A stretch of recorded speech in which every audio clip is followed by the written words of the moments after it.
Welcome to Make Change Fun and Easy with your happiness expert, Samia Bano.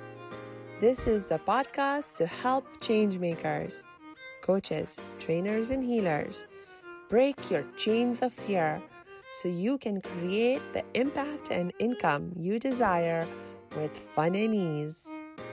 Please make sure you subscribe to enjoy every episode. This podcast is sponsored by the Happiness 101 program. Hello, salam, shalom, namaste, sat sri akal, aloha, hola, ciao, bonjour, puna, and privyet. It's really good to be with you again, and I know you'll be so happy you've joined us today because we have a very special guest, and it's Dolphin Kasper, who's a relationship coach and educator, and I'm so excited to have you with us, Dolphin. Welcome. Thank you so much, Samia. It's a pleasure to be here, and I'm looking forward to getting into the conversation. Yes, me too. And actually, before we jump into our topic for the day, will you please tell us more about who you are and what you do?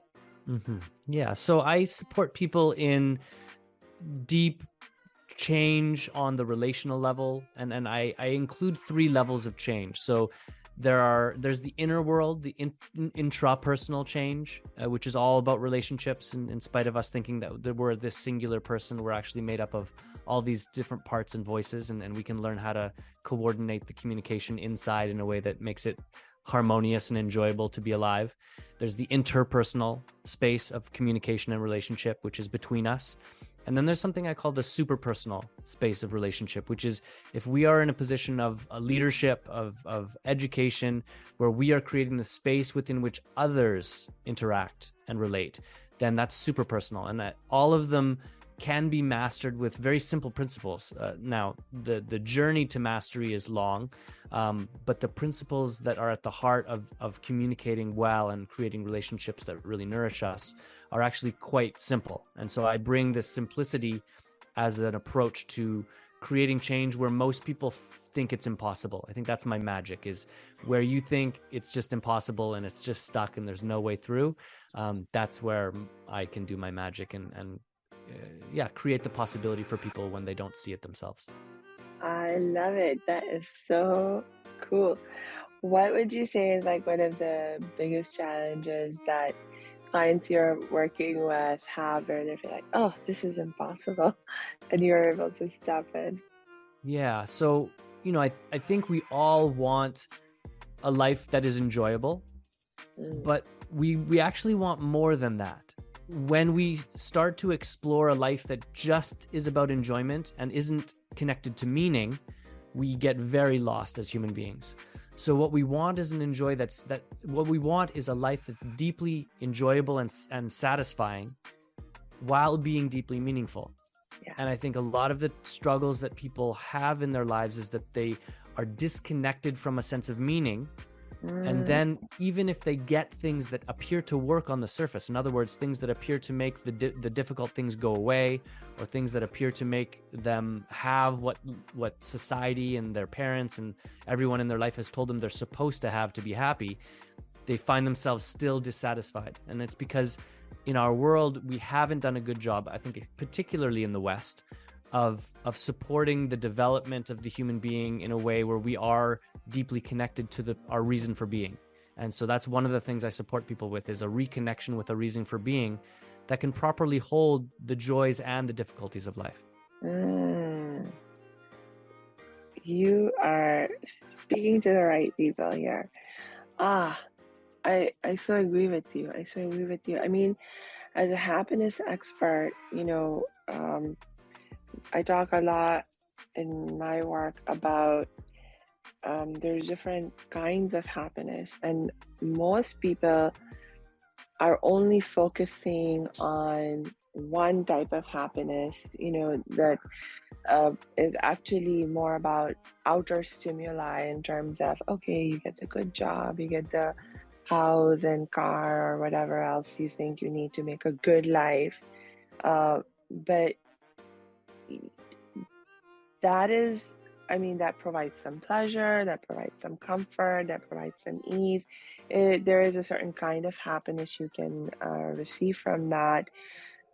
But there's so much more, like you were saying, Dolphin, and what people will oftentimes neglect is that those inner sources of happiness and the causes of inner happiness, and definitely where you get your sense of meaning and purpose in life is a huge source.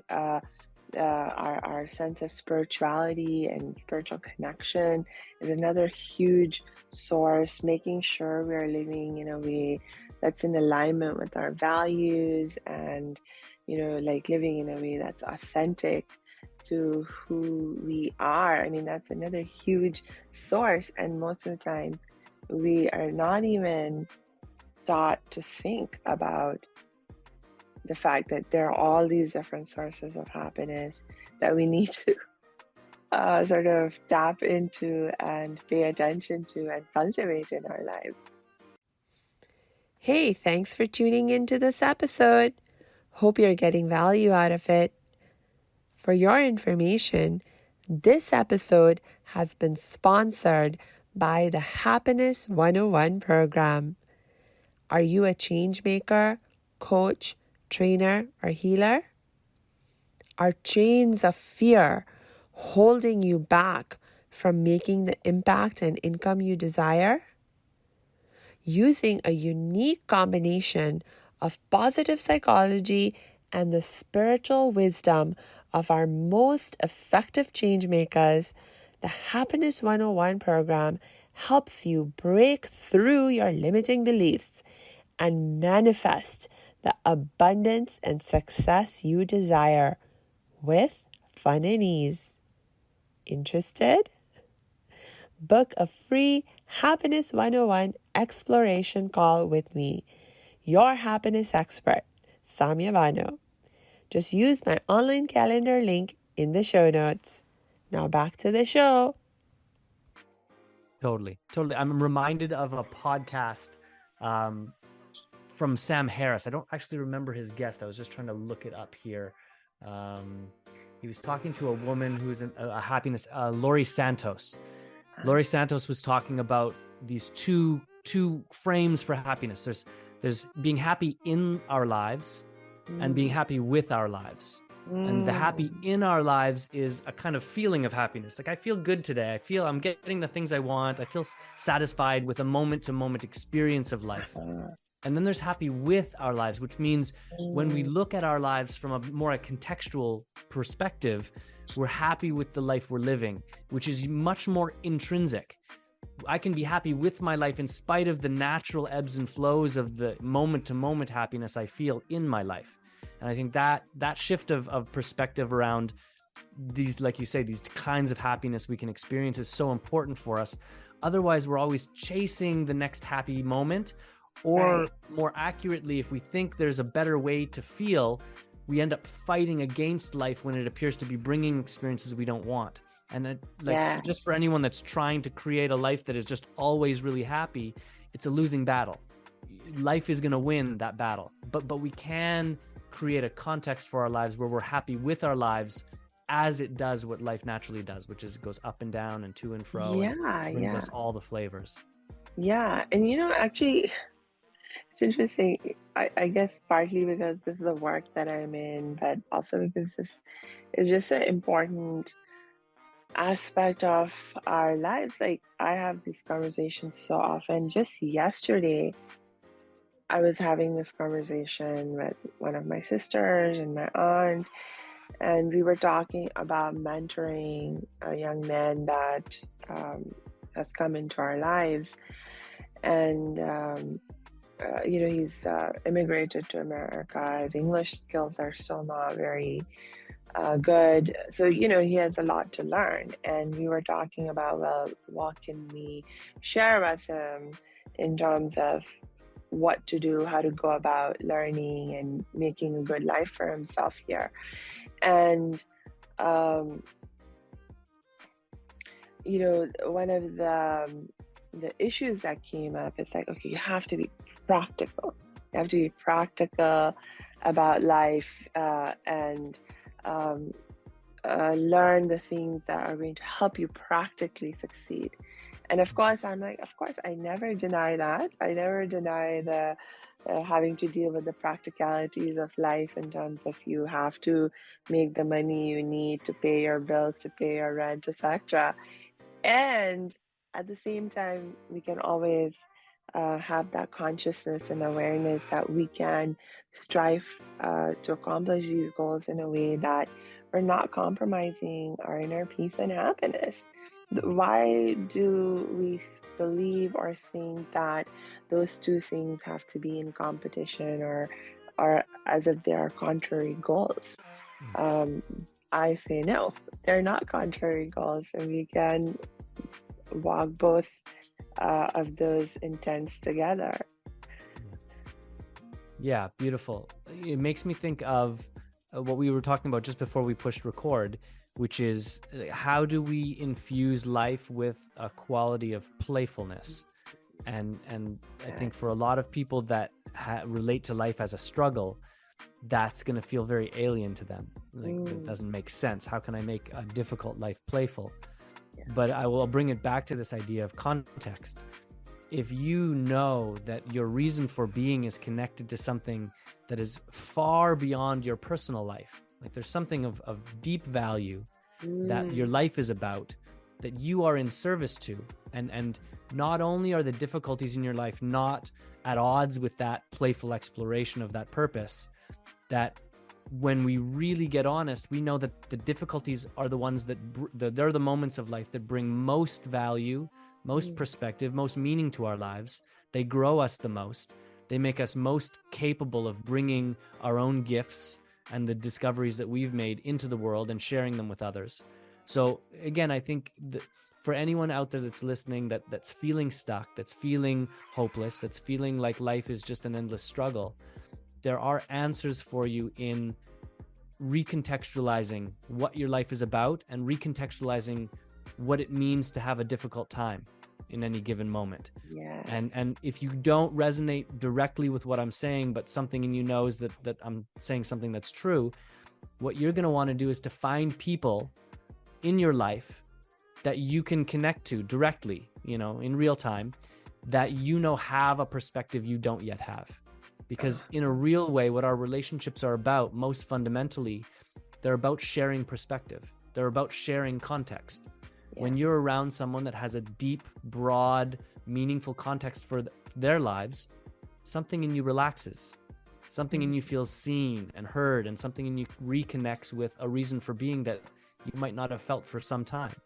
So the value, if you are hearing me and you kind of agree somewhat with what I'm saying, is for you to make sure that the people that are around you, the people you're spending most of your time with, are supporting and inviting you to continually expand and deepen and make more meaningful the context you've created for your life. And what will naturally happen as that context comes into reality is you'll take on more of a sense of humor, more of a lightness, more of a levity, and more of a playfulness, even when life gets hard, because you know that these hard moments are some of your greatest opportunities to play in the space of life and to grow in the space of life. Yes, I really appreciate this perspective that you're sharing, Dolphin. It makes me think about a moment. I was working with one of my spiritual mentors, and we were learning a form of open heart meditation. And with this open heart meditation, it's basically like a prayer that you do, where first of all, you actually ask for, peace and happiness and so forth, for yourself, and then also for others. So in that way, it's actually sort of similar, I guess, to the loving kindness meditation that other people may be more familiar with. The loving kindness meditation, for some reason has, especially I find in America, has become like one of those, like even in research and positive psychology and meditation and so forth, a lot of the research done, they utilize the practice of loving kindness meditation and so forth. But in any case, that's not the point. The point is this open heart meditation. So there is a theme of forgiveness in the open heart meditation that we practice.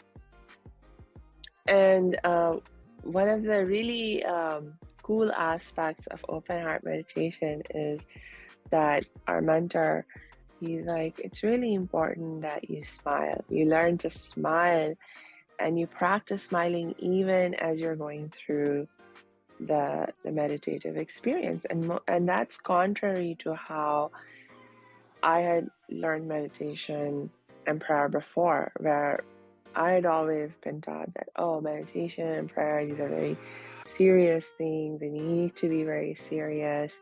Because if you're not taking it seriously, then I mean, you're somehow being disrespectful. But my mentor in this case, he's like, no, actually smiling, being happy is really, really important and key. And it's interesting, like there's this the first few times that I did the open heart meditation and we came to these parts about forgiveness, especially in terms of asking for forgiveness for things that we have done, where we realize that we were unjust or we mistreated someone. We're like, how can am I supposed to keep smiling through that part too? I mean, that's so serious. And, shouldn't I be feeling sorry and remorseful? And doesn't that mean I shouldn't be smiling? Like, isn't there something wrong with that? And my mentor's like, no, actually keep smiling even through that. And that was just like such a profound shift for me, in perspective, and to understand why he was leading us that way, and how that even makes sense. I mean, what would you say? It's like, like even literally yesterday, when I was saying, we cannot put aside our, our need for happiness and inner peace and our quest to be successful in life. One of the arguments I heard back was, these are serious matters. He has serious responsibilities to take care of. He has, he has a child. He has a wife. You can't be telling him to focus on having fun. So, how do you respond? Yeah, well, I talked at the beginning about principles and that if we try to approach and solve complexity with complexity, we just get lost. But one of the principles that I really love to introduce for people that I work with, I'll just give this to your audience as a takeaway, is everything has value but not equal value. And so then if we can let that in as a truth, everything has value but not equal value, then learning how to live well is an attunement to the real levels of value at play. Because we could easily imagine a moment when something important is happening and the idea, the kind of heritage of seriousness and solemnness and stoicness is rich in the environment, and that's just what you do. And I could imagine in an important moment people losing touch with the humor and the lightheartedness that's actually of more value than the tradition of being a certain way. And so then we trade in this real value, like a child at a funeral who is in their joy, and then someone tells them they shouldn't be. You can just see right there, we've made a mistake around what the environment of saying goodbye to a loved one is about. It's not in the absence of play and joy. It's that it also will include grief in its rightful time. And so then we can start to see where might we be missing the mark around the levels of value. So I just gave an example where we're too solemn. But there's also a place where something needs care and attention and has a high level of importance, and we treat it as something frivolous. Now we've just made a similar mistake on the other side of the spectrum. We've taken something that's of high value and we've devalued it. We can make mistakes like this all the time. And so someone might ask the question, well, how do you get it right? And we could easily go up into our heads and start making ourselves wrong and pointing out all the ways that we're missing the mark. Or we could begin to trust life more deeply. We could start to trust our body and our heart more deeply. I believe that life really knows what it's doing. This is another principle that I live by and that I educate and coach by. Life really knows what it's doing. And our first job is to become attuned to that knowing and to begin to be in service to it. And so as we start to approach life where life actually is offering the answers to us, not through our intellect, not through good ideas we have in our head, but deep senses and clarities we have in our heart and in our body, and that the mind becomes a servant to that. We start to recognize that a certain way of being, a certain authentic expression, life is actually calling for that in this moment. And sometimes it's going to come through as an effortless flow, and sometimes it may involve some effort and some challenge. But when we're clear, the challenge is no longer an issue. The difficulty or the sense that it's not going to go quite perfectly isn't an issue anymore, because we're feeling called. We're feeling called by the real clarity and knowing of life to show up and be and do something that has real value in it. And we're willing to trade other things, like maybe momentary comfort, for that deeper value. And as we do, the real and rightful ease and joy of life starts to flood through. So now in moments where we're meant to be totally at ease, we can actually be at ease. Instead of, like most people, when ease starts to come, they're so used to being stressed. They're so used to being tense in relation to life that they'll create a reason to be anxious or in tension, even though the moment is actually calling for them to be totally relaxed. So to me, it's about a kind of listening and alignment with life. And there are techniques like meditative practices that can reacquaint us with that clarity and that knowing, and learn how to live that way, in a way that maximizes our sense of well-being and joy and happiness. Yeah, I think this reminds me of saying, I think it's supposed to be Albert Einstein who said it, but it might be someone else. But the saying that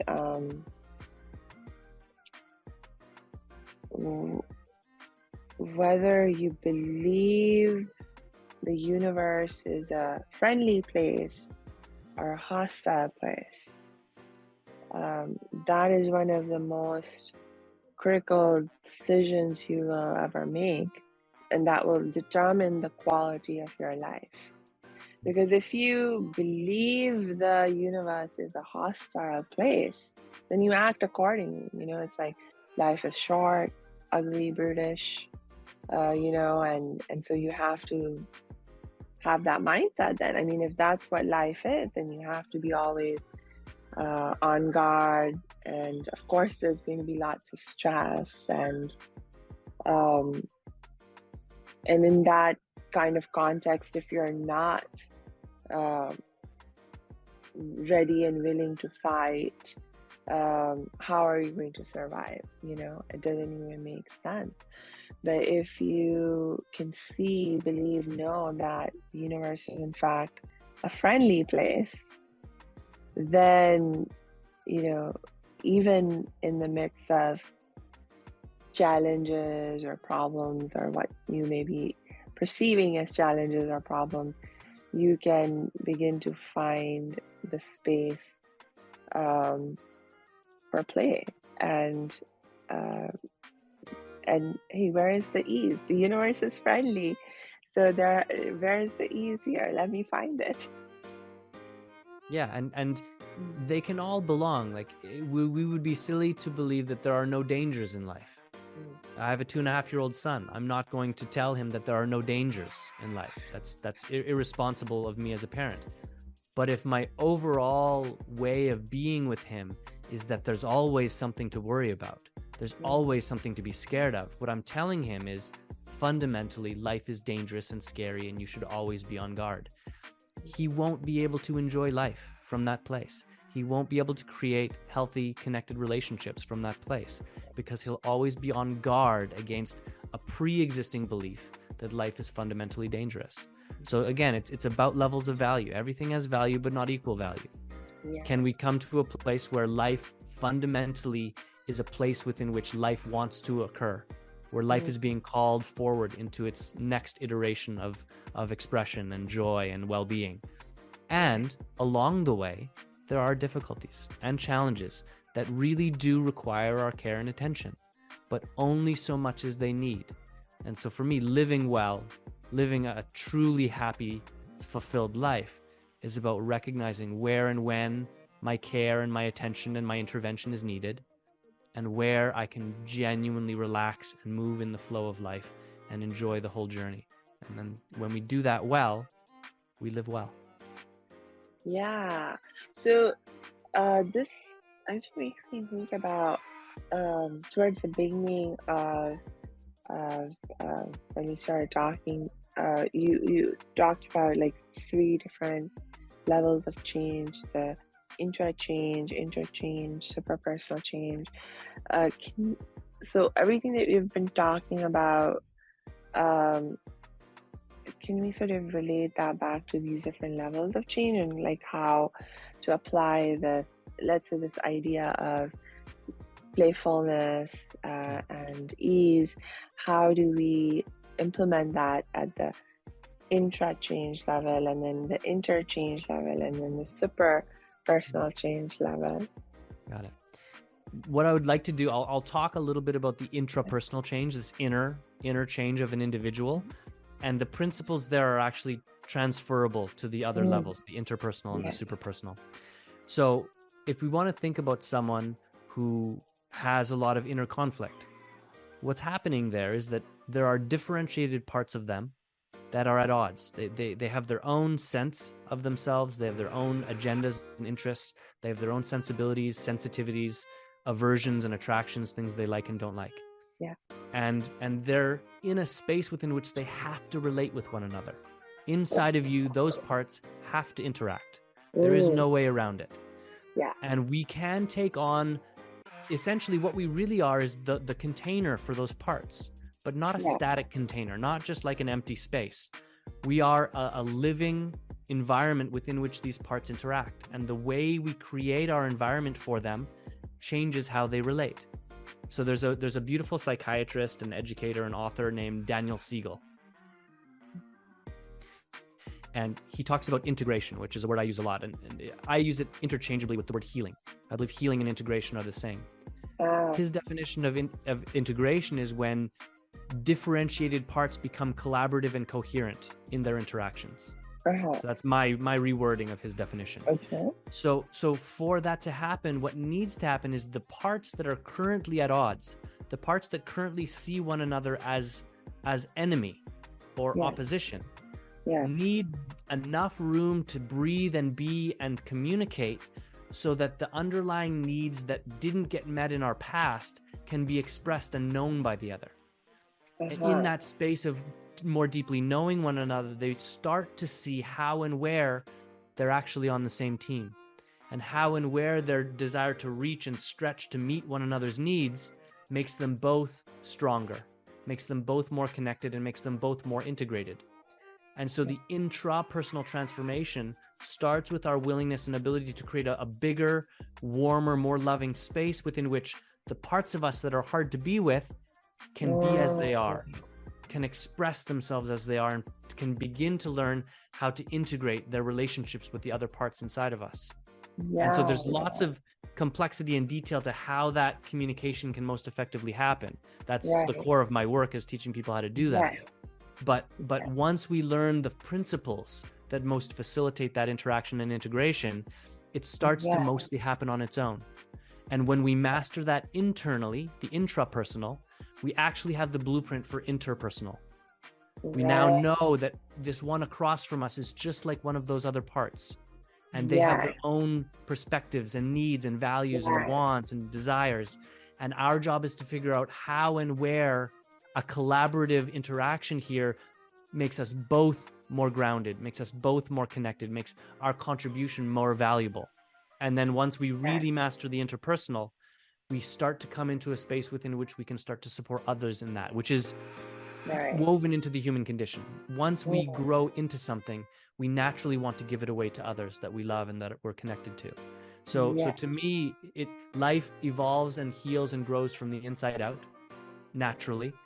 And it is our job to first learn how to be with these inner worlds, these inner parts, and then to bring the blueprint, the intelligence that we learn there into our relationships and into the leadership we bring to the world. Yes. You just brought up so many interesting points. It made me think about, I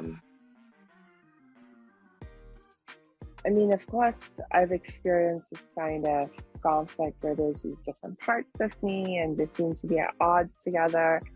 And then, yes, by the time I come to to be at a place of peace within myself, you realize, both of these parts of me that seem to be at odds, they were actually both trying to help me in their own way.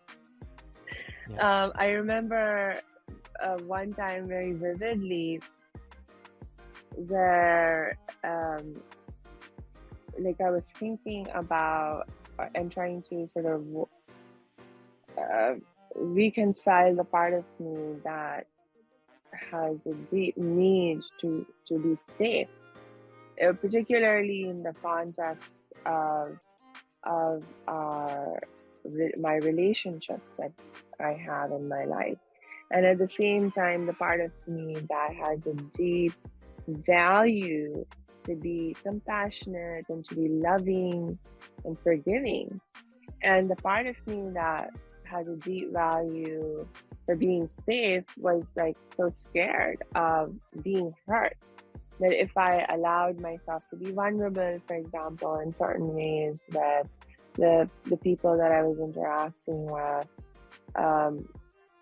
that I could get hurt. And so it didn't want to allow me to ask for help when I needed help. I mean, that has been a huge challenge for me growing up, you know. But then at the same time, the part of me that wants to be more loving and, you know, compassionate and kind and forgiving, etc., all of that requires that I be more vulnerable, that I be more open, and that I not just be like, okay, I will help you, but also be willing to receive help, you know? And so it's like, yeah, it's been such an amazing, and I mean, there are parts of it that I'm still working through now where I recognize every once in a while I catch myself falling into the old pattern or the old bad habit. But it's been like such a wonderful thing to actually, first of all, realize that, oh, I have these two needs and values, and they're both beautiful and valid, and they can be brought together. Yeah. Yeah, and you bring up such an interesting point around when we approach a moment and our existing conditioning kind of flares up, and often the unresolved, unintegrated conditioning of our past is an overcompensation. Something happened, it was very painful or difficult, and we created a bunch of solutions, quote unquote solutions for that difficulty. And it's not that those coping mechanisms are wrong or bad. We need them, but we need them in the rightful proportion at the rightful time. And that's something that we tend not to be so good at. We tend not to be good at reading, because so much of it is unconscious and very compelling on the level of experience. We feel fear or we feel anger, and that ends up informing. The fear or anger grabs the wheel of the car. Our real job is to recognize our tendencies, to cultivate more awareness and presence, and to begin making difficult decisions when our kind of visceral sense is to do A, to start to stretch and go, okay, is A really the best thing to do here? Yes. And we start to stretch into a broader, deeper awareness of the moment and say, because it might be that the coping mechanism you used in the past is exactly what you need right now. But because of how we've been conditioned, usually not. Usually we're wrong. Usually we overcompensate, and much of life gets lost in that overcompensation. So again, like, to start to recalibrate, to start to attune to what life is calling for in spite of the volume of our reflexive reactions. And as I mentioned earlier, the best way to learn this is to be around people who know how to do it, to be around people who are sincerely exploring the journey of learning how to do it. So for those of you that are listening, this is within you to learn. This is within you to master. And it requires that you begin to allocate time, energy, and resources around the things that really matter most. And of all the things in our lives, relationships are on a very short list of the most important things. Yes, I agree with you. In fact, that might even be the essence of what life is all about. I mean, all of life is about us being in relationships. First of all, like you said, with ourselves, and then with other people, but then also all aspects of our world, our environment, our universe. It's all about, being aware of how we are relating, and, where the friction and stress points are in the way that we are relating, and, working to ease those, and ease those ideally, I think, through introducing some playfulness into It's the whole incredibly process. helpful. Yeah. Yeah. And I love the what you said about, if you can start by working on your relationship with yourself, it actually then becomes like a transferable skill in terms of your relationship with others, and so forth. And I think that was one of the most helpful lessons for me to also have learned, particularly in the context of forgiveness in my relationships, because, there are relationships we have with other people where we feel so hurt and so violated by the other person that we're like, this is completely unforgivable. How can you even begin to think about forgiving something like that? And I know, like, as a survivor of child sexual abuse, I have held that perspective with so much passion and sense of, righteous indignation and anger and so on and so forth. And it was, and I didn't even think that it was a problem for me to hold on to this perspective that no, there are some people who are just so bad and so evil that they deserve to suffer, they deserve to be punished. I didn't even think that there was a problem in that perspective until I realized how that anger and that judgment was actually not remaining confined to just that person or those specific persons that I perceived to have, hurt me in that horrible way. But it was sort of starting to affect all of my relationships, and it was like, and so then I'm like, oh my God, if I really want peace in my heart, in my life, I have to learn to forgive.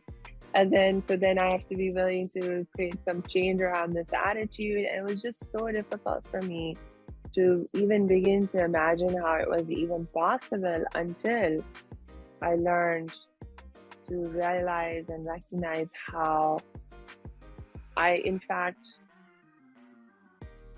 had already done that for myself in terms of reconciling with parts of my own self that I had at one time hated and not been very loving towards. And so I realized, oh, if I can do this for myself in terms of reconciling myself with parts of me that I hated with so much passion and so forth, then there is also a path to do that in the context of my relationship with other people. And so it was such a profound lesson, because you can be like, I think when I remember when I used to think about this whole challenge of forgiveness and reconciliation with someone else, I would be always holding in my mind the option of, well, I just won't have anything more to do with that person. I will just cut them out of my life entirely. And so there was this sort of backup escape plan. But when you're talking about your relationship with yourself, you can't escape yourself.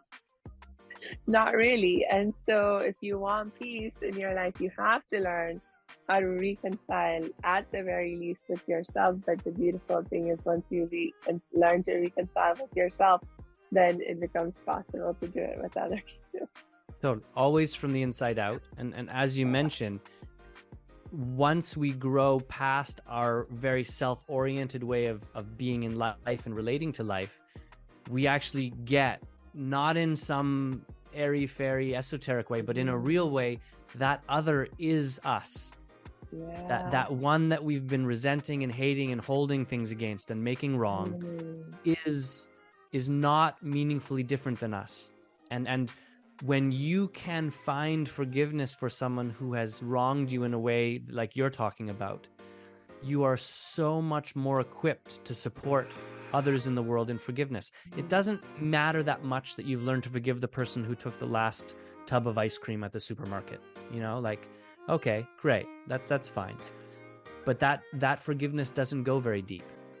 The deeper the forgiveness goes, the more we carry real wisdom around what gets in the way of forgiveness and what the real gifts of forgiveness are, and we can then share them with others.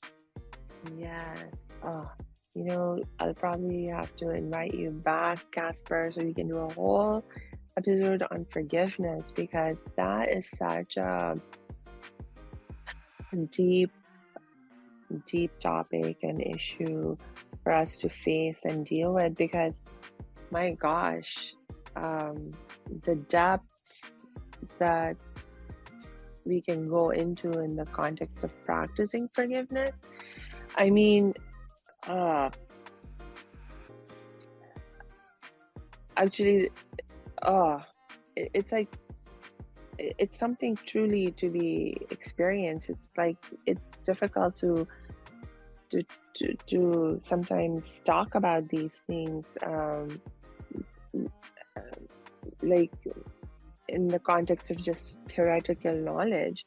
It's like you really need to tap into the experience and the practice of it to really understand the issues at hand, because I mean, like, for example, in the context of my being a survivor of child sexual abuse, the relationship that I've had with the practice of forgiveness, it's already been like, I've been working on it for 30 plus years in my life. And it's so interesting. I would say, like, maybe about 10 years ago, I had reached a point in my healing journey where I felt finally like, oh my gosh, I'm in a really good place. Like, I was feeling a real sense of peace in my life. I was feeling a real sense of, finally I'm in control of my mental health and well-being.